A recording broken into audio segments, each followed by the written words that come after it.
Thank you, Madam Minister. So I'm from one of the in-between countries in Africa. I work at the African Development Bank, and we're going through our 16th replenishment of our concessional window.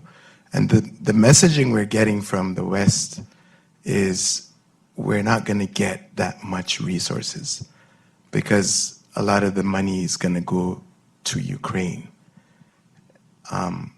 And now you're talking about friendship.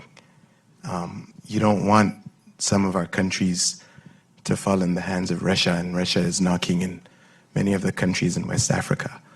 And yet, we're not going to get as much aid, so we don't backslide on the democratic front.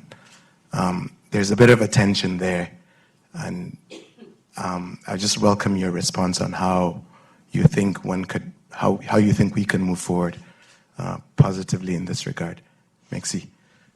So I think that is an excellent question and something I am very preoccupied by.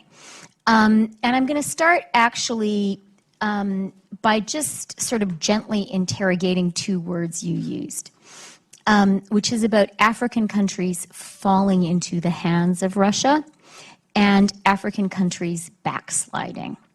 I think it's not my job to sit in judgment about that.